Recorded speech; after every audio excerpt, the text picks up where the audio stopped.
I'm so grateful, Peter, to have you here this evening to have a conversation about what the line can bring to us in terms of at least making a new proposal. What kind of proposal humanity must do in order to solve the real problem that we have as human beings. Our ecosystem is this. Call it Venice, call it Barcelona, call it LA, call it whatever.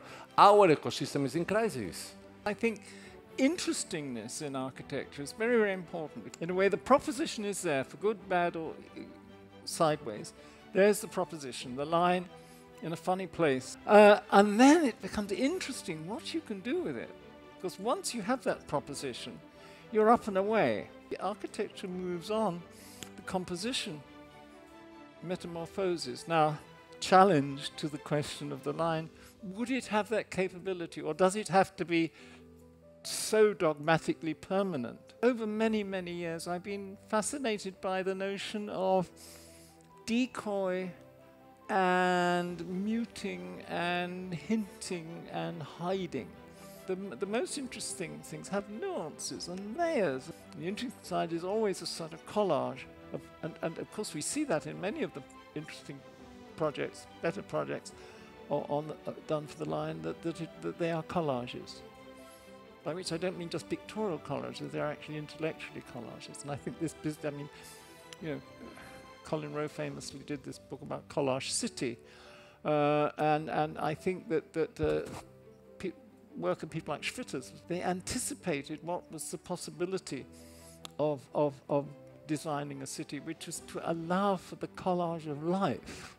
What we are is traditionalists put to revolutionize the world of urbanism, but we take, for example, the concept of machine of living from Le Corbusier, because we are thinking of a machine of living, of course, based on our own parameters. The real important interaction in one of these spaces is not the longitudinal, but the transversal relationship between one side and the other. What is the relationship that we're going to have from one side to the other in a transversal way, but also starting to think of it three-dimensionally, because we think the city bi-dimensionally only. Learnings, I would say, of the three-dimensional and zero-gravity urbanism that might have, and I want to be humble in this, I'm convinced that they have, but they might have a huge incidence in the way we build cities for everyone.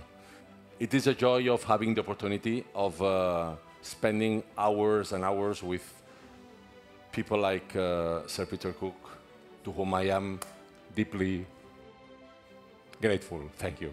Thank you for having me.